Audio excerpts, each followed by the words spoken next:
Hello everyone, this is Sarita, Assistant Professor of Chemistry, GDCW Begumpet.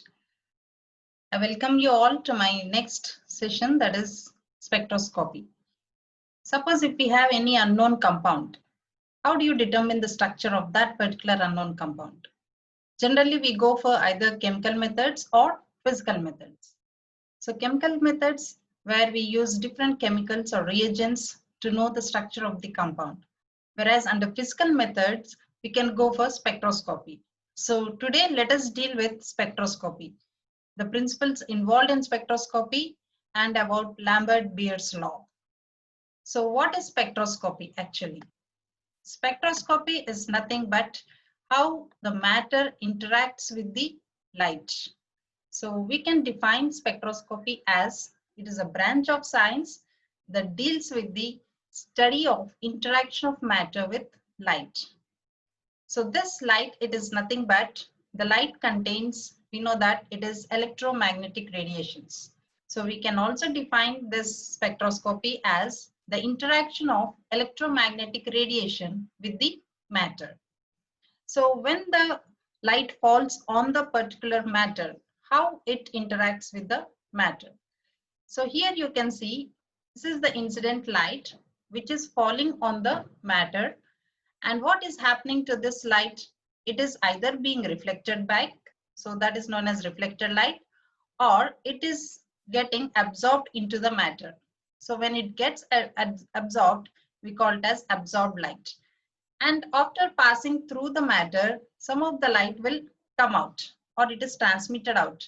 So that light is transmitted light. So what happens when the surface of the matter is interacting with the light? So either it may get absorbed or transmitted, or it may get reflected or refracted. And this interaction depends upon the smoothness of the surface. That is the surface, whether it is smooth or it is curved or grated. And it also depends upon the nature of the material. So what is the type of the material that the matter is made up of? And also the angle of incidence. So if we change all these factors, generally the light which is transmitted out will also change, or the reflected light also changes. Now, as we are saying that the light is nothing but an electromagnetic radiation. So this energy radiation, it is in the form of packages of energy, which we call them as photons. And these photons, or the light, it travels in the form of a wave. And it is having two components. So it has both the electric field as well as magnetic field. Both these electric field and the magnetic field, they will be perpendicular to each other. So a photon, it consists of an oscillating electric field as well as the oscillating magnetic field, and which are perpendicular to each other. So here you can see that the magnetic field, the purple color, and the green is the electric field. So both are perpendicular to each other. So this is how the wave is traveling, which is having both the magnetic as well as the electric component in it. So when we are talking about a wave, then we need to know some of the terms which are related with it. So first we will know what is frequency. So frequency is defined as the number of lines or the number of waves that pass through a particular point in 1 second. So as you can see here, this is a wave. So starting from here and then going down and completing. So one complete wave, it will have one crest. So this is known as crest and this is known as trough. Okay, the lower depth is trough and the upper is crest. So one complete crest and one complete trough is a wave. Now how many waves travel through this particular point, this or any other particular point, is known as frequency. So frequency is nothing but the number of waves that pass through a particular point is known as a frequency. And the units of frequency are hertz. 1 hertz is equal to 1 cycle per second. So how many cycles are taking place in one particular second is nothing but the frequency. Then the other term is wavelength. So as we know here, you can see the picture, the wavelength is nothing but the distance between the two nearest crusts or troughs. So as I said, this is crust, this is another crust, this is another crust. Okay, so the distance between two near crusts. So the distance between two near crusts or the distance between two near troughs. So this is trough, this is another trough. So this is the distance between the two troughs. So the distance between two crusts or troughs is known as the wavelength. And its units are centimeter. You can take either, you can give it in nanometers or angstroms. Then what is amplitude? Amplitude is nothing but the height of the crust. So from the middle point here, this is the height of the crust, or you can either measure the depth of the trough. So from here, the depth of the trough. So the amplitude is nothing but it is the height of the crust or the depth of the trough. And it is denoted by A, and it determines the intensity of the beam of light. So higher the amplitude, so higher will be the intensity of the light. Then wave number. Wave number is denoted by nu bar. This is nu bar. So wave number is nothing but it is the inverse of wavelength. Okay, it is just the inverse of wavelength. Wavelength is lambda. So we can also write 1 by lambda is nothing but the wave number, or it is denoted by nu bar. It is expressed in centimeter inverse or meter inverse. Then velocity. So velocity is nothing but, now here we are talking the velocity of the wave or the light. So this velocity we can calculate it by a formula C is equal to nu lambda. That is C is equal to frequency as well as the wavelength. So it is nothing but the velocity of the wave or the light is equal to nu lambda. Now based on this, we can also derive an expression for energy of the wave. So how much energy does the electromagnetic radiation, a particular electromagnetic radiation is carrying? So as we know that C is equal to nu lambda. Now we have the energy relationship, which is E is equal to h nu. H is the Planck's constant. So here from C is equal to nu lambda, what will be nu? Nu will be equal to C by lambda. So this new value, if we substitute here, so it becomes h into C by lambda. So E is equal to h nu, or it is E is equal to hc by lambda. So this is how we calculate the energy of a particular electromagnetic radiation. So these are the terms what we have covered. That is what is the wavelength, amplitude, frequency, and what is meant by energy. Then as I said, electromagnetic radiation is nothing but it is a long, that is it consists of number of rays. You can see here gamma rays, X-rays, UV visible, IR, microwaves, and radio waves. Okay, so electromagnetic radiations consists of all these different types of rays.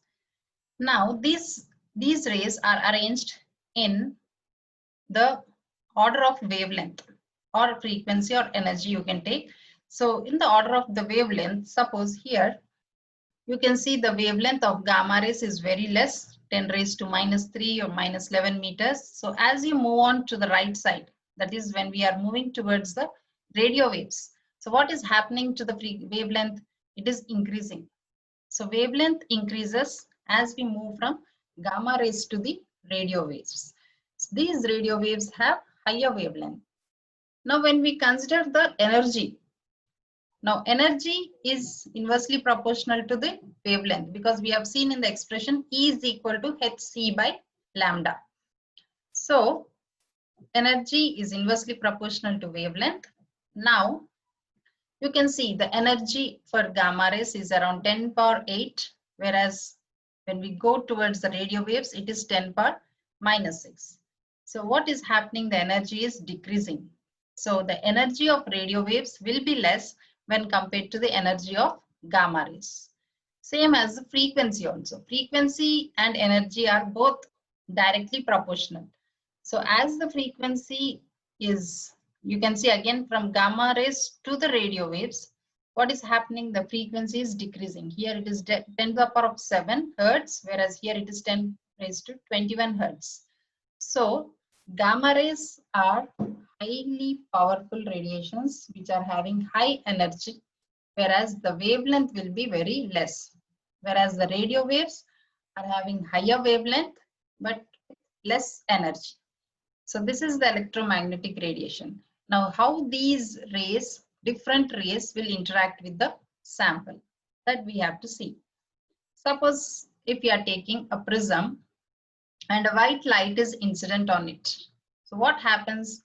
That white light undergoes scattering and it will give rise to different colors when you observe from the other side of the prism. So what are the colors we observe? It is VIBGYOR, VIBGYOR. So each letter stands for each different color. So V stands for violet, I for indigo, B blue, green, yellow, O for orange, R for red. So this is what VIBGYOR. So VIBGYOR is nothing but the scattering of the white light when it is entering into a prism. So when it enters into the prism, that white light is consisting of these many different wavelengths of different colors of light. Now among these you can see red light is having higher wavelength, 620 to 780 nanometers, whereas violet is having lesser wavelength, 400 to 420 nanometers. So here also the arrangement is based on the wavelengths. So red is having higher wavelength, violet has lower wavelength.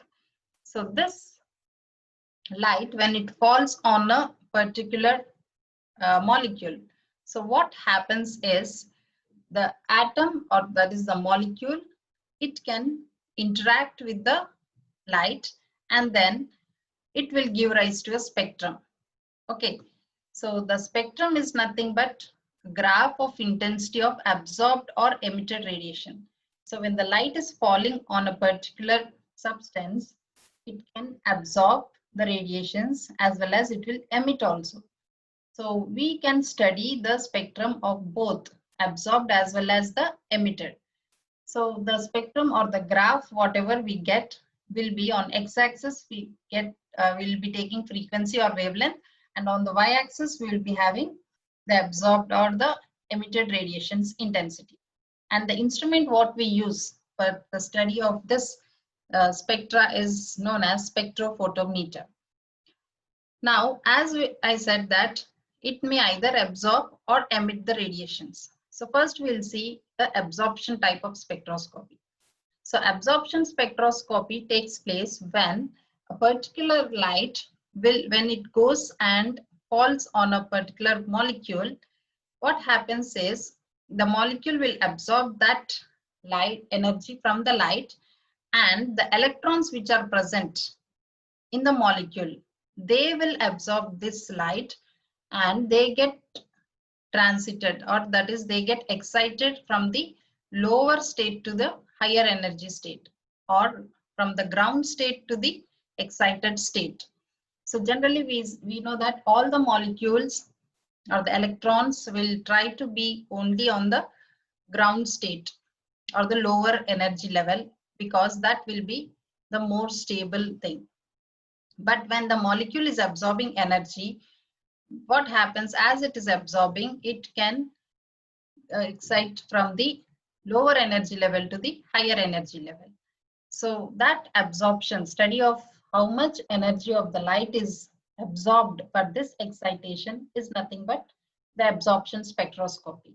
So examples, all the UV visible light or IR light, when it falls on this sample or the molecule, they will get, or the molecule will absorb that particular wavelength of the light and transitions takes place. So these are the examples for absorption spectroscopy. Then the other one is emission spectroscopy. So what happens when it is absorbing? The molecule is moving towards the higher energy state. So after going to the higher energy state, the molecules will come back to the lower energy state. So when they are coming back to the lower energy state, some of the energy will be emitted out. So that particular light or the radiations which are emitted out, the study of that emitted light or the radiations is nothing but emission spectroscopy. So the spectrum corresponds to the radiation emitted when an excited electron returns to the ground state. So suppose if the electron which is present in the ground state is excited to the higher state, that is absorption spectroscopy. And when the electron is coming or when it is getting back from the excited state to the ground state, it is emitting some of the radiation. So the study of that particular emitted radiation comes under emission spectroscopy. So we'll see in this animation. So this is the introduction to spectroscopy. So this is the magnetic and electric fields of a wave, that is the light which is coming in the form of a wave. Now that light, when it falls on a particle, so some changes takes place, either the excitations or the emissions takes place. So that interaction of the light with the sample is known as spectroscopy. So spectroscopy is the study of interaction of electromagnetic radiation with the matter. So here the interaction takes place between the EMR, that is electromagnetic rays, and the matter. So it may be either absorption type or emission type. So first we'll see the absorption. So as I said, so this is the particle which is present at the ground state or the electron. So when it is absorbing some of the energy from the light, it is being excited. Okay, from the ground state to the excited state. So that is absorption spectroscopy. Then emission is from the excited state, it comes back to the lower energy level by emitting some of the radiations. So that is nothing but the emission spectroscopy. So what is the use of the spectroscopy? It is used for the study of the internal structure or the structure determination of any either organic or inorganic compound it may be.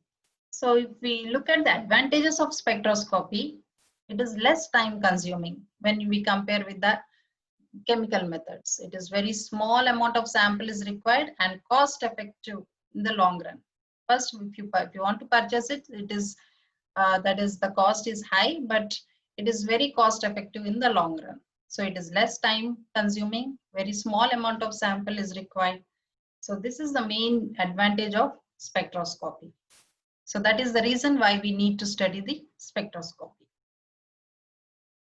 So based on the radiations, what the matter is absorbing, we have different types of spectroscopy also. So first we'll see what is happening when the light is falling onto the particle or the matter here. So here we have different molecular energy levels. In any molecule, we'll find different energy levels, 3 different energy levels. One is electronic energy levels, vibrational energy levels, and rotational energy levels. So as you can see, electronic energy levels is having the distance between the electronic energy levels is very large when compared to the vibrational energy levels. Then comes the rotational. So these are the electronic energy levels, which are in turn consists of vibrational energy levels, and those vibrational energy levels in turn consists of the rotational energy levels. So here you can see delta E of electronic energy levels is greater when compared to vibrational and rotational. That means the energy required for the electronic transitions is high. Okay, the energy required for the electronic transitions, that is for the transition of an electron from one electronic energy level to the another electronic energy level, it requires high amount of energy. Whereas for rotational, it is very least because the space between the rotational energy level is very small. So less amount of energy is required for the excitation of electron between the rotational energy levels. Now, based on that, we have electronic energy levels, as I said. So at room temperature, most of the molecules will be at the lowest energy level, that is E0. Now, when the molecules are absorbing light, suppose if it is UV visible light, so what happens is the electron will be promoted to the higher energy level. So from E0, that is E0 is the ground state electronic energy level, and E1 will be the first excited electronic energy level, E2 will be the second excited electronic energy level. So from E0 it may go to E1. So that is what happens in the when the light when we are exposing the sample with UV visible light. Then the next one is vibrational energy levels. So these are less energy than electronic. Just now we have seen in the diagram. So the electronic energy levels, that is the vibration energy levels, are having less space when compared to electronic. And the spacings are 0.01 to 10 kilocalories per mole. Now when this IR radiation is observed, suppose a molecule is exposed to IR radiation, what happens? So molecules are excited from one vibrational level to the other vibrational, but it will not go from one electronic to the another electronic energy levels. Okay, only the transition is taking place between the vibrational energy levels. Third one is rotational energy levels. So these energy levels are quantized and discrete, and the spacing between energy levels are very small when compared to vibration. So delta E of rotational is very less when compared to all the other two. Okay, so less amount of energy is required for this rotational energy transitions, energy level transitions.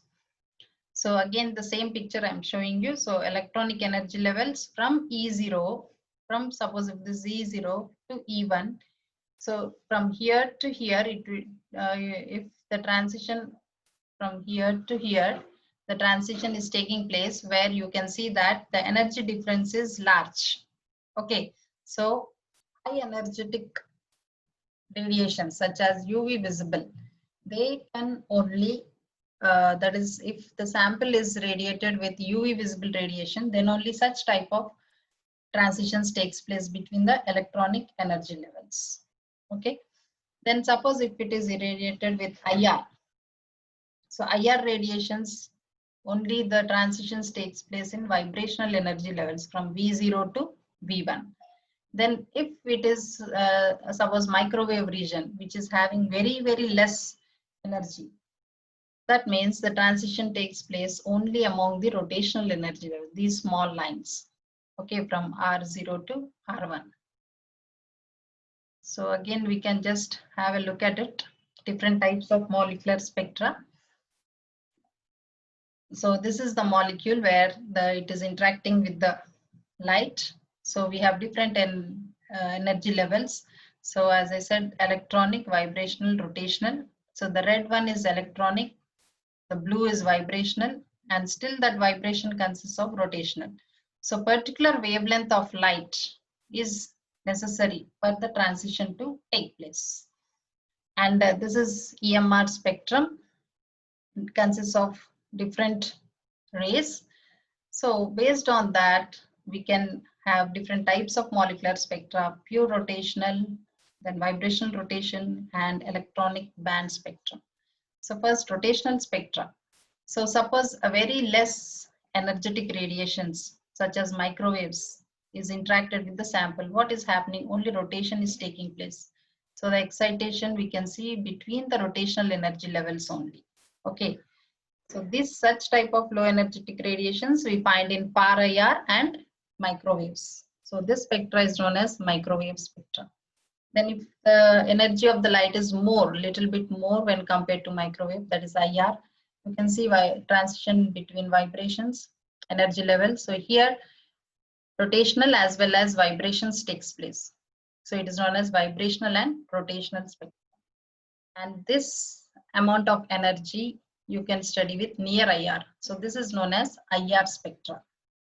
Then electronic band spectra, where high amount of energetic radiations are required for this because the transitions takes place between the electronic energy levels. So in this case, rotation as well as vibrations takes place. So vibrational and rotational energy levels also, they are also part of this. So that will appear as a band. Okay, so that is why it is known as electronic band spectra, because the transitions are taking place even in the rotational energy levels, vibrational as well as rotational. So UV visible spectra comes under this category. Then, so till now we have seen the what is spectra, what is spectroscopy, that is the interaction of electromagnetic radiations with the matter, and it may be either absorption or emission spectroscopy. And then we have seen different energy levels, molecular energy levels. Okay, those are that is electronic energy level, then vibrational energy level, and rotational energy level. Then now we'll see how what happens actually to the intensity of the light when it is interacting with the sample solution. So a scientist named Lamberts, so what he observed was when a monochromatic radiation is passed through a solution, the decrease in the intensity of the radiation with the thickness of the solution is directly proportional to the intensity of the incident light. That is Lambert's law. So that I'll tell you. So here in the diagram you can see. So what he says is when a light which is being incident onto the solution with the incident light, that is I naught here, when it passes through the solution and as it comes out, that is when it is transmitted out, you can see the intensity is being decreased. Here you can see a dark color, dark blue, where it is here you can see the faded one. So that is nothing but to show the difference in the decrease in the intensity of the transmitted light. Okay, so that is dependent on the path length of the solution. So the thickness of the or the path length of the solution. So what the Lambert's law states is the decrease in the intensity of the transmitted light is directly proportional to the path length of the solution. Okay, so when we are saying that the intensity is decreased, so we will have to write it in the form of formula. So small decrease, that is minus di by dx. Suppose if we are considering x as the path length, will be directly proportional to I. Okay, so the decrease in the intensity across the path length is directly proportional to the intensity of the light also. So now this is nothing but by removing this proportionality constant, you can write it as Ki. K is constant. Then if we do integrate the equations between the limits I equal to I naught at x is equal to 0 and I equal to L actually and x is equal to L. So here what we get is the formula ln I by I naught is equal to minus KL. I is the intensity of the transmitted light. I naught is the intensity of the incident light. So by removing this ln, that is we can write it in 2.303 log I by I naught is equal to minus KL minus Y minus because the intensity is being decreased. Then log I by I naught is equal to K by, if you take this 2.303 to the other side, it goes to the denominator, then where log I naught by I is equal to absorbance. So here this negative, if we just remove, and this will become, that is the numerator becomes denominator and denominator will become numerator. So it becomes log I naught by I. So that we are taking it as absorbance. And K by 2.303, this term, we are considering it as a constant, and it is absorption coefficient epsilon. Actually it should be epsilon. So A will be equal to epsilon L. So this is nothing but the Lambert's law expression. So absorbance is equal to epsilon into multiplied with L. That is the length of the tube or the length of the solution, path length. So in this case, we need to know these terms are very important. That is absorbance, absorption coefficient, and there is one more word, that is transmittance. So this is about Lambert's law. So according to Lambert's law, now the absorbance is directly proportional to the path length. So when you increase the path length, so what happens? The absorbance will increase. Why it increases?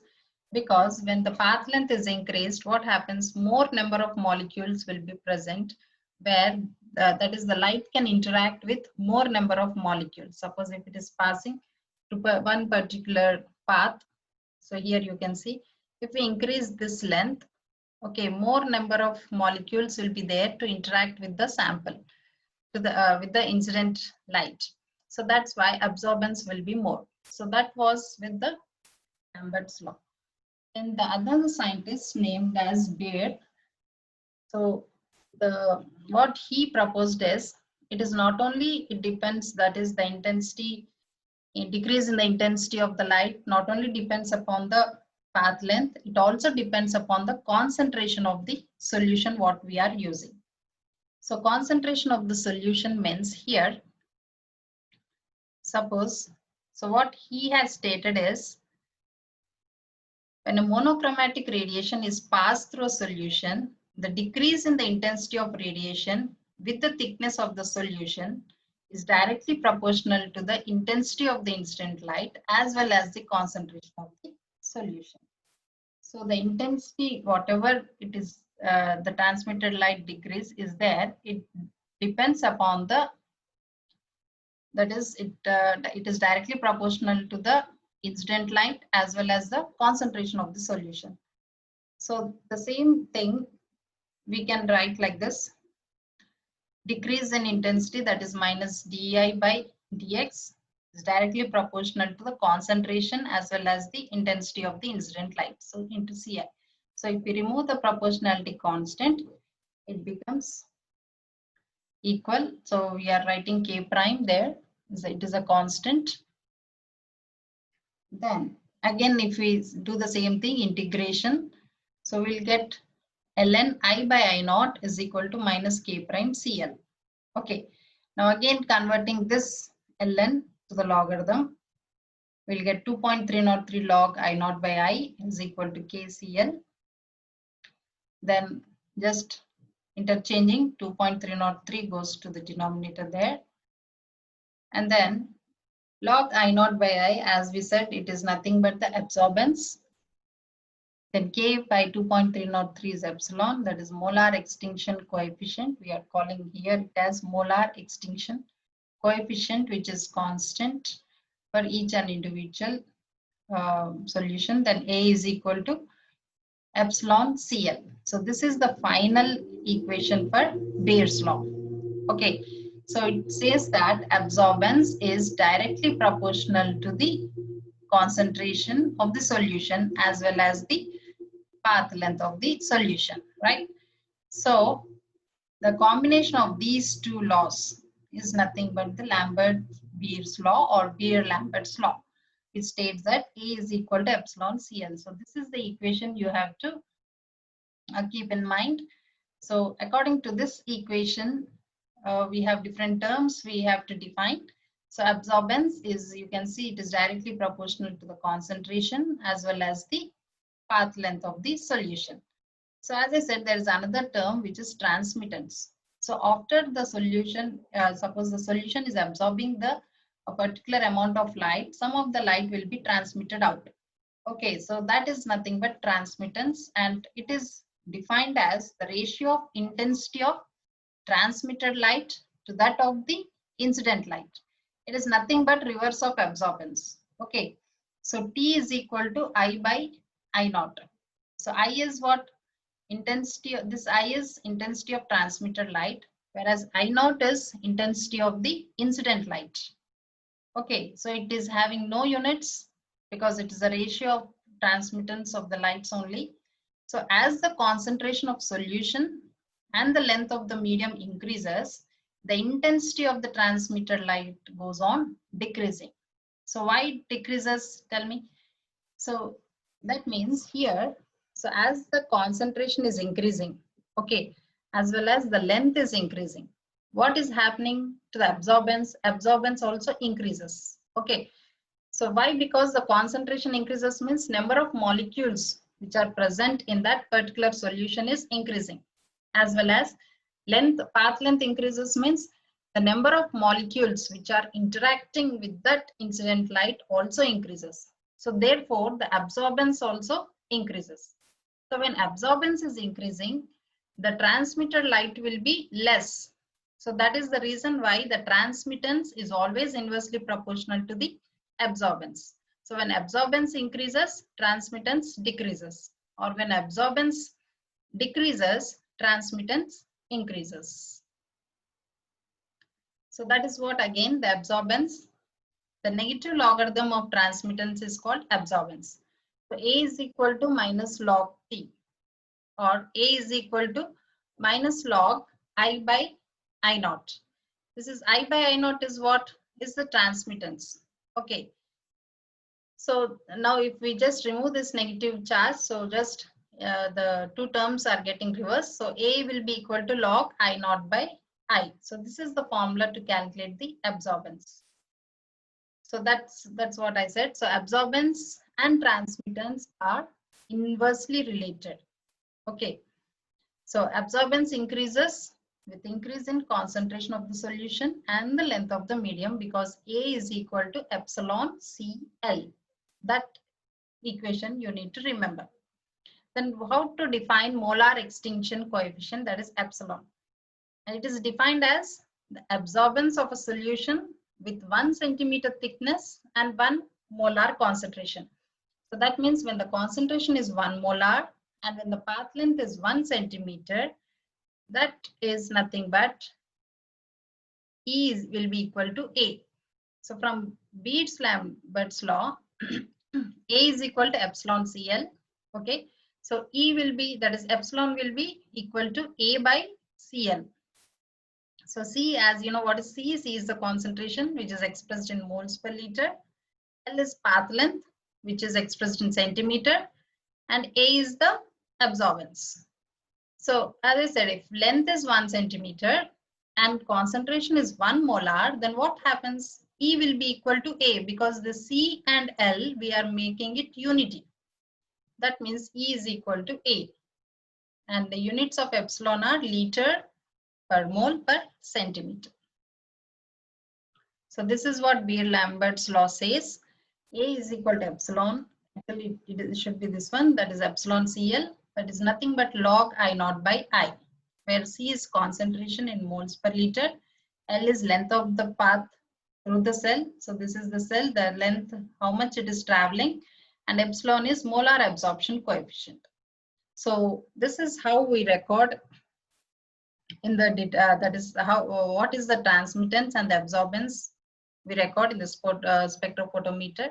So this is a source where the light falls, and only monochromator, it is passing through the monochromator. So the use of monochromator is only particular wavelength of the light is selected, and then that wavelength is being incident into the sample. Here it is the cell or cuvette. That means that is cuvette which is made up of glass or quartz. In this we will be taking the sample solution. Okay, the incident light is made incident onto the sample solution, and this is the transmitted light. That light will, when it falls onto the detector, it will give rise to a signal. Okay, so this is all about Lambert-Beer's law. So just we'll once again go through. So this is the spectrophotometer. As I said, it is used for the determination of the spectra. So the light source falling onto the sample. Okay, so sample, that is the cell or the cuvette. So the light source from where it is falling onto the diffraction grating. So a particular wavelength of the light can be selected and it is passed through the exit slit. From there it interacts with the sample and it is detected. So whatever the that is the light. suppose if it is transmitted light, that will be detected on the detector. That is we call it as transmittance. And suppose the amount of the absorbed light, that can also be determined by the spectrophotometer as the absorbance. So all these lights, either it may be transmitted or absorbed light, it will be displayed on the it will be displayed on the instrument. Okay, so so just once again you can look at it. So the light source that is falling on the gratings, so that grating can be rotated so that any particular light can be, wavelength of the light can be selected, and that can be passed through the slit. This whole thing is nothing but monochromated. So light falling onto the sample and that is being detected by the detector. So it may be either transmitted light or the absorbed light. So it shows a signal. It will give both the readings. If you want the transmittance, you can just, there's a knob there. So only you will get a transmittance. What is the percentage of transmittance, or either you can get in the absorbance also. So as I said, so what is Beer-Lambert's law? It is nothing but A is equal to epsilon CL. So absorbance is directly proportional to the concentration. Okay, so when we draw a graph by taking concentration on x-axis and absorbance on y-axis, we need to get a straight line like this. Okay, ideal straight, that is a straight line which is passing through the origin. Okay, so that means we say that it is satisfying Lambert-Beer's law. But there are some deviations to this law. There are positive as well as negative deviations. So positive deviation, you can see this red curve. So why the red curve is appearing? Because as the concentration is increasing, there should be proportional increase in the absorbance. That means we should actually get a straight line there. But what happens is sometimes as the concentration is increasing, there is a large increase in the absorbance. So that is giving rise to positive deviation. And the negative deviation is, as again the concentration is increasing, what is happening to the absorbance? It is increasing slowly. Okay, so that means it is giving rise to a negative deviation. So that is the reason why we need the solutions to be dilute solutions. So only the dilute solutions will give rise to the correct exact straight line which passes through the origin. Then what are the limitations? The last part is the limitations. So as I said, so there are some deviations with this. So these deviations may be due to some chemical as well as instrumental factors. So one is about the high concentrations. All the samples should be at a low concentration. Suppose if it is exceeding 0.01 molar, okay, then we find some deviations. So due to that deviations, we cannot easily calculate the lambda max value and the absorbance, everything.